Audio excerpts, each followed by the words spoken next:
Hello students, अभी तक हम डिस्कस कर चुके Thomson model of atom. Thomson ने एटम के बारे में अपने पॉइंट ऑफ व्यू दिए, उसमें कुछ लिमिटेशन रही। लिमिटेशंस को किसने दूर किया? रदरफोर्ड ने एटम के ऊपर कुछ एक्सपेरिमेंट किए, अल्फा रे की स्कैटरिंग की, गोल्ड फॉइल पे पॉइंट ऑफ व्यू देखे, उसकी भी कुछ लिमिटेशंस रही, वो आज स्टडी करेंगे। एक बार रिवाइज कर लेते हैं। देखिए, थॉमसन ने क्या बताया था? Every atom consists of a positive charge sphere of radius 10 to the power -10 metre, और कहा था कि जो पॉजिटिवली चार्ज है वो यूनिफॉर्मली डिस्ट्रीब्यूट होता है। ठीक है, कैसे? जैसे कि एक वाटरमेलन होता है, उसमें जो रेड पार्ट होता है वो पॉजिटिवली चार्ज बताया था, और इलेक्ट्रॉन जो हैं इसके अंदर यूनिफॉर्मली डिस्ट्रीब्यूट होते हैं। जैसे कि वाटरमेलन में बीज होते हैं, वैसे इलेक्ट्रॉन होते हैं इसमें। ठीक है, ऐसे रदरफोर्ड ने बताया था कि पॉजिटिव चार्ज और नेगेटिव चार्ज जो है इक्वल होता है, तो इसका मतलब कह सकते हैं कि एटम जो है इलेक्ट्रिकली न्यूट्रल है। फिर कुछ लिमिटेशंस निकल के आई थी थॉमसन मॉडल में। क्या था कि थॉमसन ने जो स्पेक्ट्रल सीरीज थी हाइड्रोजन एटम की वो एक्सप्लेन नहीं की, और जो लार्ज एंगल स्कैटरिंग हो रही थी अल्फा रे की वो भी उन्होंने नहीं बताया। ठीक है, फिर कौन आया? रदरफोर्ड आया। रदरफोर्ड ने लिमिटेशंस को फाइंड आउट किया और उनको दूर किया। फिर क्या किया? रदरफोर्ड ने एक एक्सपेरिमेंट किया था। एक्सपेरिमेंट क्या था कि अल्फा रे की स्कैटरिंग कर रहा था रदरफोर्ड, और जो इधर थी कोई गोल्ड फॉइल स्क्रीन, ठीक है, वहाँ से वो मेजर कर रहा था कि अल्फा रे की स्कैटरिंग किस किस एंगल पे कैसे होती हैं। वहाँ से कंक्लूजन निकाला। क्या निकाला कि देखिए, अल्फा रे ऐसे इंसिडेंट कर रहे थे, तो यहाँ से जब सेंटर में इंसिडेंट की तो वो वापस चली गई। ठीक है, फिर कुछ यहाँ से डिस्टेंस पे की तो वो ऐसे एंगल से स्केटर्ड हो गई। फिर कुछ यहाँ से की तो वो ऐसे निकल गई, डिफ्लेक्ट हो गई थी। ठीक है, कुछ ऊपर से की तो वो ऐसे ही चली गई थी। तो यहाँ से कंक्लूजन क्या निकल के आया कि देखिए, यहाँ से एंगल से पहले तो बहुत सी अल्फा रे ऐसी थी, मैनी नंबर ऑफ अल्फा रे, जो कि बिना डिफ्लेक्शन के ही पास हो रही थी एक स्ट्रेट लाइन में। ठीक है, वहाँ से रिजल्ट निकल के आया कि अगर वो स्ट्रेट लाइन में पास हो रही तो इसका मतलब कोई रोकने वाला नहीं उनको, कोई यहाँ स्पेस है, होल है, यहाँ एम्प्टी है। यहाँ से एक रिजल्ट निकल के आया कि बहुत सारी अल्फा रे जो है स्ट्रेट लाइन में पास हो गई, तो मतलब जो अंदर बहुत सारा स्पेस है, एम्प्टी स्पेस है। ठीक है, कुछ एंगल पे डिफ्लेक्ट हो रही थी, ऐसे एंगल पे जा रही थी, तो वहाँ से निकल के आया रिजल्ट कि अल्फा रे पॉजिटिव थी। अब पॉजिटिव को कौन रिपेल कर सकता? पॉजिटिव चार्ज ही, पॉजिटिव को तो पॉजिटिव रिपेल करेगा। इसका मतलब रिजल्ट आया कि यहाँ कोई कुछ ना कुछ पॉजिटिव चार्ज है, एग्जिस्ट करता है, तभी वो इनको कुछ एंगल पे स्कैटर्ड कर रहा है। अब थोड़ी सी दूर से किया तो वो ऐसे भी निकल गई। ठीक है, तो यहाँ से रिजल्ट निकल के आया कि जो पॉजिटिव चार्ज है वो बहुत ही छोटे साइज में है, बहुत ही स्मॉल एरिया में है, ऐसे कह सकते हैं। तो ऐसे ऐसे स्कैटर्ड करके अल्फा रे की हम पूरा डिस्कस कर चुके कि क्या क्या पॉइंट रहे थे, क्या क्या निष्कर्ष निकल के आए थे। न्यूक्लियस की खोज की थी, फिर इस पे रदरफोर्ड ने बताया था कि जो थोड़ा सा पार्ट है जहाँ पे पूरा मास या ऑलमोस्ट मास कह सकते हैं कंसंट्रेट होता है, उसको न्यूक्लियस बताया था। इलेक्ट्रॉन जो है around the nucleus circular path में रिवॉल्व करते हैं, ये सब बता चुका रदरफोर्ड ने, हम पिछली वीडियो में डिस्कस कर भी चुके। ठीक है, आज हम डिस्कस करेंगे कि साइज ऑफ न्यूक्लियस कैसे फाइंड आउट करते हैं, या फिर ये कहें कि डिस्टेंस ऑफ क्लोजेस्ट अप्रोच। ठीक है, एक बार थोड़ा सा इसका समझा देती हूँ, फिर जो पॉइंट जो नोट्स बना रखे हैं वो मैं जब पढ़ूंगी तो इतना अच्छे से क्लियर हो जाएगा कि एक्सप्लेन दोबारा करने की ज़रूरत ही ना रहे शायद। एक बार देखिए, ऐसे गोल्ड फॉइल ली थी रदरफोर्ड ने। ठीक है, यहाँ से अल्फा रे की स्कैटरिंग कर रहा था, तो जो जिसको प्रिंसिपल एक्सिस बोलते हैं ना, जैसे लेंस वाले में चैप्टर में हम पढ़ते हैं, जो सेंटर से पास होती, तो जो रे अल्फा रे यहाँ सेंटर से पास हुई थी, ठीक है, वो ऐसे जा रही थी, इसकी तरफ न्यूक्लियस की तरफ जा रही थी। तो अल्फा रे क्या था? पॉजिटिव चार्ज था अल्फा रे पे। तो अब न्यूक्लियस में भी पॉजिटिव होता है, बाद में रिजल्ट तो निकल के आया है भाई, यहाँ न्यूक्लियस है मतलब पॉजिटिव चार्ज है। अब पॉजिटिव चार्ज ने अल्फा रे जो कि पॉजिटिव चार्ज है पहले से, उनको रिपेल करना, जब उसकी तरफ आ रही थी तो रिपल्सिव फोर्स लग रहा था, तो काइनेटिक एनर्जी थी अल्फा रे की वो धीरे धीरे डिक्रीज हो रही थी। धीरे धीरे डिक्रीज हो रही थी क्योंकि रिपल्सिव फोर्स लग रहा था। एक टाइम ऐसा आया कि यहाँ आके इसके पास स्टॉप हो गई, उनकी काइनेटिक एनर्जी जीरो हो गई, बिल्कुल रिपल्सिव फोर्स लग गया जब इसके पास आई, यहाँ के उस स्टॉप हो गई अल्फा रे। फिर क्या किया न्यूक्लियस ने, जो कि पॉजिटिवली चार्ज था, इस पे रिपल्सिव फोर्स लगा दिया और यहाँ आके टच करके वो वापस निकल गई थी ना ऐसी एक रे, 180 एंगल से वो वापस चली गई। तो वो यहाँ तक आई तो सेंटर से और जहाँ तक वो स्टॉप होके वापस चली गई, ये डिस्टेंस है r। इसी को बोला गया है distance of closest approach, denoted by r note. अब यहाँ से यहाँ की हम रेडियस पता कर लेंगे, तो क्या एटम का न्यूक्लियस का साइज नहीं फाइंड आउट कर सकते क्या? रेडियस पता होने के बाद तो फाइंड आउट कर ही सकते हैं। तो इसी डिस्टेंस को बोला गया है जहाँ से वो वापस गई और सेंटर से की डिस्टेंस ऑफ क्लोजेस्ट अप्रोच, कितने वो क्लोज आके वापस चली गई, अप्रोच चली गई। तो यही स्टडी करेंगे हम। देखिए कैसे फाइंड आउट की आर नोट की डिस्टेंस जो है। Suppose alpha particle with initial kinetic energy is directly toward the centre of the nucleus of the atom. ठीक है, coulomb repulsive force between the nucleus and alpha particle, दोनों के बीच में जब वो काइनेटिक अपनी इनिशियल काइनेटिक एनर्जी से अल्फा रे इंसिडेंट हो रही थी उसकी तरफ, तो एक repulsive force, coulomb repulsive force वहाँ काम कर रहा था किसके बीच में, न्यूक्लियस और अल्फा पार्टिकल के बीच में। Kinetic energy of alpha particle goes decrease, ऐसे साइन मैं यूज करती हूँ डिक्रीज के लिए, ऊपर की तरफ एरो यूज करती हूँ इंक्रीज हो रही हो कुछ क्वांटिटी। ठीक है, तो धीरे धीरे उसके पास आ रही थी, उसकी काइनेटिक एनर्जी क्या हो रही थी, डिक्रीज। अब एनर्जी तो कंजर्व रहती है, अगर काइनेटिक डिक्रीज हो रही थी मतलब पोटेंशियल एनर्जी इंक्रीज हो रही थी। एट सर्टेन डिस्टेंस, एक ऐसी कोई डिस्टेंस आई जिसका नाम दिया गया है आर नोट, काइनेटिक एनर्जी वहाँ बिल्कुल जीरो हो गई, मतलब स्टॉप हो गया alpha particle. Particle stop, it is repelled by the nucleus, then it retrace its path through 180 degree.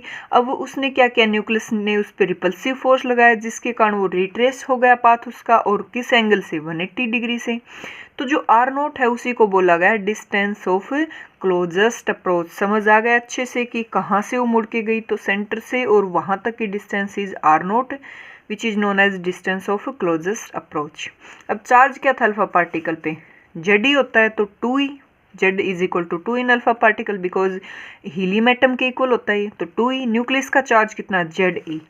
Z क्या है, यहाँ एटॉमिक नंबर है, ई क्या है, electron of charge of proton, positive लेते हैं, इलेक्ट्रॉन पे नेगेटिव लेते हैं, तो चार्ज प्रोटॉन का, ये प्रोटॉन है न्यूक्लियस, तो प्रोटॉन रहते हैं वहाँ, तो किसका चार्ज लेंगे, प्रोटॉन का ही लेंगे। अब देखिए electric potential as distance r naught due to nucleus. Potential क्या होता है, ये हम इलेक्ट्रोस्टैटिक में फॉर्मूला पढ़ चुके हैं, V इज इक्वल टू होता है 1/4 pi epsilon naught Q by r. Q कितना है न्यूक्लियस का, जेड ही है चार्ज, तो बाकी तो एज इट इज रख रखा है। ये किसकी वैल्यू निकल के आई, इलेक्ट्रिक पोटेंशियल की। वर्क डन का भी ये फॉर्मूला होता है, हम स्टडी कर चुके हैं, work done is equal to होता है पोटेंशियल इनटू चार्ज। ठीक है, तो V की वैल्यू तो ये भी फाइंड आउट की, ये रख देंगे, चार्ज किसका रख देंगे, अल्फा पार्टिकल का, दोनों को कंबाइन किया। अब वर्क डन क्या होता है, एनर्जी होता है, तो ये पोटेंशियल एनर्जी निकल के आ गई इतनी, ये याद रखना फॉर्मूला, चार्ज दोनों का, अल्फा रे का, न्यूक्लियस का, divide by 4 pi epsilon naught into r. ठीक है, काइनेटिक एनर्जी क्या होती है अल्फा पार्टिकल की, हाफ हम भी स्क्वायर ही लेते हैं काइनेटिक एनर्जी। तो अब क्या किया, at the distance of close approach, kinetic energy किसके इक्वल होती है, पोटेंशियल के, दोनों को सिर्फ इक्वल रख दिया, और ये आर नोट की वैल्यू इसको इधर ले गए, बाकी सभी क्वांटिटीज को राइट हैंड साइड में रख लिया। यहाँ से आर नोट की वैल्यू निकल के आई है, दोनों का charge divide by 4 pi epsilon naught into kinetic energy. R naught is distance of closest approach, इसी को बोला गया डिस्टेंस ऑफ क्लोजेस्ट अप्रोच। ये फॉर्मूला जब न्यूमेरिकल सोल्व करेंगे वहाँ यूज होगा, ध्यान रखना। डिस्टेंस ऑफ क्लोजेस्ट अप्रोच होती है दोनों का charge divide by 4 pi epsilon naught into kinetic energy. इस तरह से आर नोट डिस्टेंस आ गई तो न्यूक्लियस का साइज हम आसानी से फाइंड आउट कर सकते हैं। ठीक है, एक न्यूमेरिकल देखते हैं पहले। In a head of collision between alpha particle and gold foil का कोलिजन हुआ, क्लोजेस्ट डिस्टेंस अप्रोच गिवन है, देखिए मीटर में। Calculate kinetic energy of alpha particle, ये कह रहा है कि अल्फा पार्टिकल किस काइनेटिक एनर्जी से आया होगा इतने क्लोजेस्ट डिस्टेंस पे है। तो देखिए आर नोट की गिवन है, अब गोल्ड का जिक्र करा है तो जेड की वैल्यू 79 होती है गोल्ड के लिए, काइनेटिक हमें फाइंड आउट करनी। अब हमें पता है कि पोटेंशियल एनर्जी पीछे भी फॉर्मूला फाइंड आउट किया था, दोनों का charge divide by 4 pi epsilon naught into R naught. ठीक है, work done into charge, work done का क्या था वी इंटू क्यू, यहाँ से वी की ये वैल्यू है और क्यू चार्ज अल्फा पार्टिकल, ये किसके इक्वल होता है पोटेंशियल एनर्जी के। तो यही फॉर्मूले में सिर्फ वैल्यूज़ को पुट किया, 1/4 पाई एप्सिलॉन नॉट की वैल्यू क्या होती है 9 × 10⁻⁹। ठीक है, जेड की वैल्यू 79 है गोल्ड के लिए।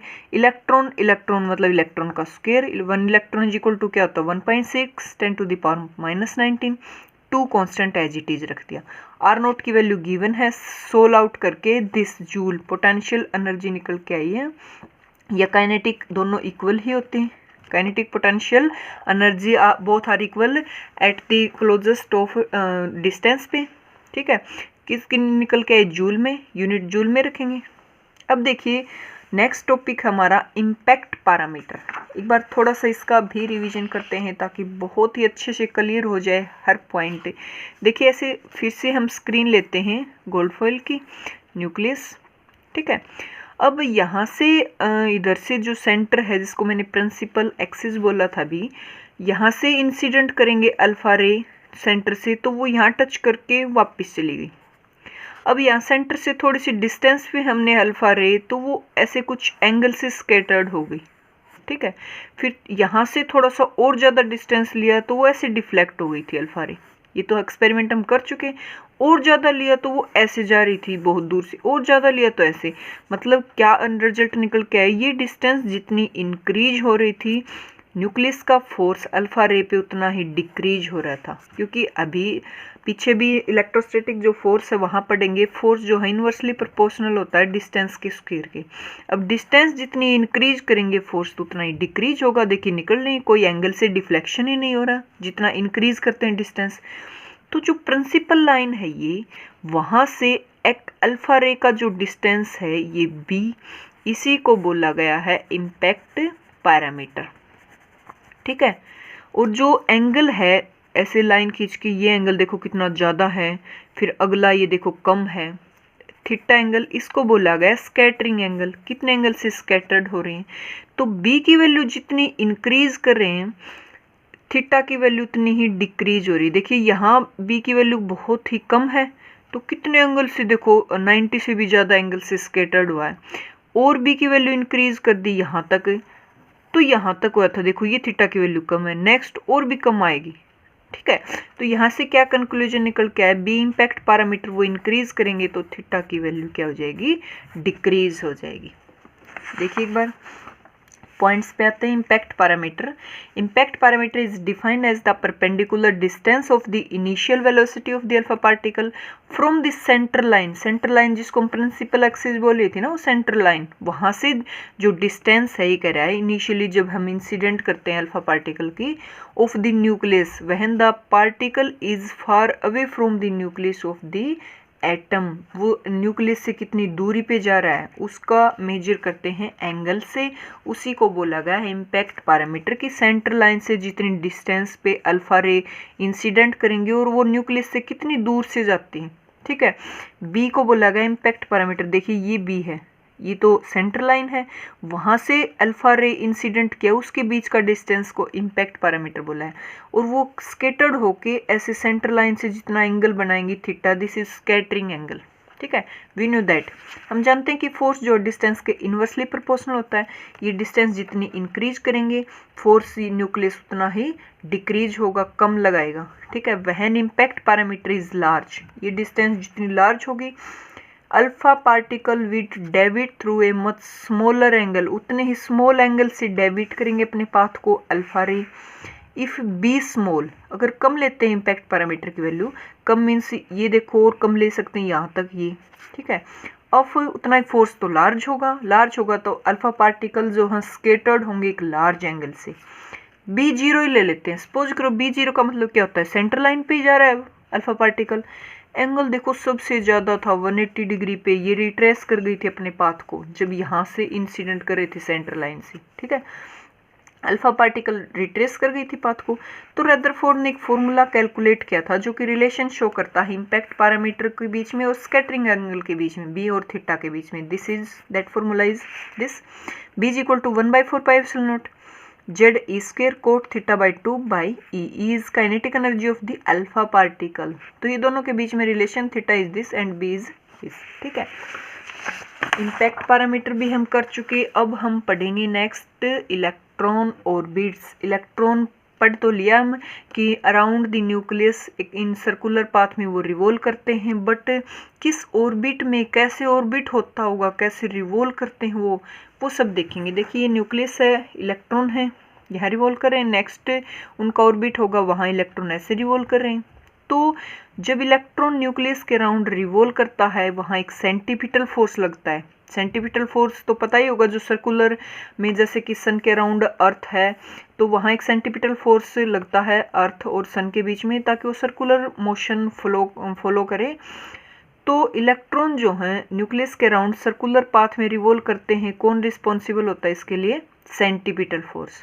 एक और फोर्स लगता है जो इनको बाइंड करके रखता है न्यूक्लियस और इलेक्ट्रॉन के बीच में, ताकि इलेक्ट्रॉन यहाँ से भागे नहीं कहीं, उनको यही बाइंड करके रखता है। मतलब एक अट्रैक्टिव फोर्स कह सकते हैं, अट्रैक्ट करता है इलेक्ट्रॉन को, भाई तुम इसी पाथ में यहीं रहो, ऐसे खींचते रहते हैं। This force is known as electrostatic force, ठीक है, जो कि अट्रैक्टिव फोर्स होता है इलेक्ट्रॉन और न्यूक्लियस के बीच में। अब स्टेबल ऑर्बिट होगा तो दोनों फोर्स मतलब इक्वल होंगे, कोई ज़्यादा होगा तो स्टेबल रहेगा ही नहीं। स्टेबल रहने के लिए centripetal force is equal to electrostatic force. अब सेंटीपिटल फोर्स की फिक्स वैल्यू होती है mv² बाई आर पुट की। इलेक्ट्रोस्टैटिक फोर्स की वैल्यू भी हम पढ़ चुके। इलेक्ट्रोस्टैटिक फोर्स होता है first charge Q1 Q2 by 4 pi epsilon naught into r²। First charge किसका लेंगे? अंदर कौन है? न्यूक्लियस के प्रोटॉन है, this is E। Second charge electron का ही 4 पाई एप्सिलॉन नॉट r²। देखिए यहाँ से r की वैल्यू निकालनी है, तो r को सिर्फ इधर ले जाओ, बाकी सभी को इधर ले आओ। तो r इज इक्वल टू क्या निकल के आया? देखिए एक r से r ये कैंसिल हो जाएगा, 1 ही बचेगा। E² by 4 pi epsilon not mv² आ गया, ठीक है। अब काइनेटिक एनर्जी क्या होती है इलेक्ट्रॉन की ऑर्बिट के अंदर? हाफ mv², ठीक है। हाफ mv² क्या हुआ? Kinetic energy. और देखिए यहाँ से अगर मैं हाफ कर दूँ दोनों साइड, तो ये हाफ mv² बन गया, और r को मैं इधर ले जाऊँ, r से एक r कैंसिल हो जाएगा। तो यहाँ भी काइनेटिक एनर्जी वैल्यू निकल के आ रही है, this is E² by 8। Multiply किया था दोनों साइड 2 से, तो 4 2 जी 8 हो गया, पाई एप्सिलॉन नॉट, एक r से r कैंसिल हो गया, तो 1 पावर बच गई। काइनेटिक एनर्जी की वैल्यू ये भी निकल के आ गई। अब पोटेंशियल एनर्जी क्या होती है ऑर्बिट की? Charge into charge 4 pi epsilon naught into r, जैसे पीछे अभी निकाल रहे थे हम। तो चार्ज न्यूक्लियस में जो प्रोटॉन है इलेक्ट्रॉन का नेगेटिव चार्ज होता है, डिवाइड में 4 pi epsilon naught into r, this is minus E² by 4 pi epsilon naught r। This is potential energy of the electron. Negative sign indicate that electron is bound to the positive nucleus. Negative sign यही इस बात को ही indicate कर रहा है कि जो electrons हैं वो बाउंड हैं, बंधे हुए हैं न्यूक्लियस के साथ, ठीक है। अब टोटल एनर्जी तो हमें पता ही क्या होती है, kinetic energy plus potential energy. Put up this value. Kinetic की तो ये E² by 8 pi epsilon naught r थी, ये रही। पोटेंशियल की minus E² by 4 pi epsilon naught r थी। एलसीएम लिया दोनों का और एनर्जी निकल के आ गई हमारी minus E² by 8 pi epsilon naught r। This is the total energy, ठीक है। टोटल एनर्जी निकाली जो कि काइनेटिक प्लस पोटेंशियल का सम है। टोटल एनर्जी है इलेक्ट्रॉन की हाइड्रोजन एटम के अंदर इज नेगेटिव, नेगेटिव आई है। नेगेटिव किस बात को इंडिकेट कर रही है? Electron is bound to the nucleus, nucleus से बंधे हुए हैं, बाउंड हैं। That is electron is not free to live. इसका मतलब इलेक्ट्रॉन फ्री घूम नहीं सकते वहाँ, to live the orbit around the nucleus. Nucleus के अराउंड ये नहीं कि वो लिव कर जाएं। नेगेटिव साइन इस बात को ही इंडिकेट कर रहा है कि इलेक्ट्रॉन जो है बाउंड है न्यूक्लियस के साथ, ठीक है। इस तरह से इलेक्ट्रॉन ऑर्बिट, एक बार रिवाइज कर दो, इलेक्ट्रॉन पे दो फोर्स लग रहे हैं। सेंटीपिटल फोर्स जो उसको सर्कुलर मोशन के लिए कह रहा है, फोर्स कर रहा है, ये कह सकते हैं कि, और इलेक्ट्रोस्टैटिक फोर्स जो दोनों के बीच में अट्रैक्टिव फोर्स होता है कि मैं तुझे जाने ही नहीं दूंगा, यहाँ से बाउंड करके रखता है इलेक्ट्रॉन को, कौन? न्यूक्लियस, ठीक है। न्यूमेरिकल देखते हैं ताकि अच्छे से क्लियर हो जाए कि कैसे फॉर्मूला हम पुटअप करते हैं, कैसे प्रॉब्लम सोल्व करते हैं, क्योंकि फिजिक्स के अंदर जो है न्यूमेरिकल ही बहुत इंपॉर्टेंट होते हैं। नेट में सारे न्यूमेरिकल्स भी आते हैं और एचस्टैट होता है, वहाँ भी न्यूमेरिकल ही डाले जाते हैं, ठीक है। तो अकेली थ्योरी से काम नहीं चलता, न्यूमेरिकल पे प्रैक्टिस होनी ही चाहिए। देखिए एक्सपेरिमेंट है जिसमें डिस्टेंस ऑफ क्लोजेस्ट अप्रोच दे रखी गोल्ड न्यूक्लियस की, जो कि गोल्ड न्यूक्लियस का जेड होता है 79, और इसकी काइनेटिक एनर्जी गिवन है हमें 7.7 millivolt alpha particle before it come momentarily rest, जब रेस्ट में आया और फिर उसकी रिवर्स डायरेक्शन हो गई तो वो निकालनी कहाँ से हुई है, मतलब इम्पैक्ट पैरामीटर निकालना है। अल्फा पार्टिकल आया और रिट्रेस कर गया अपना पाथ न्यूक्लियस से, this distance is are naught बताई थी मैंने, वो ही निकालनी R naught. Kinetic energy given है, काइनेटिक होती क्या हाफ एम वी स्क्वायर, कितनी गिवन है 7.7 मिलीवोल्ट इलेक्ट्रॉन वोल्ट, इलेक्ट्रॉन की वैल्यू होती है 1.6 10⁻⁻19, मिली के लिए यूज करते हैं 10⁻3, तो टोटल कितनी बच गई देखिए 7.7 1.6 10⁻⁻19, ये देखो इलेक्ट्रॉन है ऊपर, इस इलेक्ट्रॉन को रिमूव करने के लिए वैल्यू रखनी पड़ेगी, मिली के लिए 10⁻3 यूज किया, जूल में कन्वर्ट कर लिया सभी को, ठीक है। तो इन सब को सोल्व किया तो ई की वैल्यू क्या निकल के आई 1.2 10⁻12। अब गोल्ड के लिए 79 होता है, इलेक्ट्रॉन की वैल्यू होती है हमें, अभी हमने फाइंड आउट किया फॉर्मूला क्लोजेस्ट डिस्टेंस का, क्या बताया था मैंने 1/4 पाई एप्सिलॉन नॉट, दोनों का चार्ज गोल्ड का और गोल्ड फॉइल और अल्फा रे का, डिवाइड में क्या था काइनेटिक एनर्जी, सभी की वैल्यूज गिवन है, सिर्फ पुट अप करनी है। 1/4 पाई एप्सिलॉन नॉट कॉन्स्टेंट होता है, इसकी वैल्यू कॉन्स्टेंट है, 9 × 10⁻9 फिक्स ही होती है, तो याद रखनी है। जेड की वैल्यू 79 है, इलेक्ट्रॉन का स्क्वायर कर देंगे, डिवाइड में काइनेटिक रख देंगे, सभी को सोल्व किया, आर नोट की वैल्यू निकल के आ गई 3 × 10⁻14 मीटर। अब एक रिलेशन होता है, वन फर्मी की वैल्यू होती है 10⁻15 मीटर। अब यहाँ पे देखिए -15 बनाएंगे तो क्या हो जाएगा 3 फर्मी, फर्मी में कन्वर्ट कर दिया, मीटर में था कन्वर्ट, ठीक है। तो अगर आपको समझ आया हो क्लोजेस्ट साइज कैसे निकालते हैं, डिस्टेंस ऑफ क्लोजेस्ट अप्रोच, या फिर इम्पैक्ट पैरामीटर, या फिर अल्फा रे की कैसे स्कैटरिंग की थी, कैसे थॉमसन का मॉडल था, अगर आपको अच्छी लगी हो वीडियो तो प्लीज़ लाइक ज़रूर कर देना, सब्सक्राइब कर लेना चैनल को अगर आप जुड़ना चाहते हो मेरे साथ, और कैसी लगी वीडियो ये कमेंट बॉक्स में कमेंट करके भी ज़रूर बताएं। अगर आपको कोई अदर ऐसा टॉपिक है जो पहले आपको नीड है उस टॉपिक की, उस पर वीडियो बनानी हो तो भी कमेंट बॉक्स में कमेंट कर दें। आप अपना कोई सुझाव देना चाहते हो तो भी प्लीज़ लाइक ज़रूर करें। Thank you.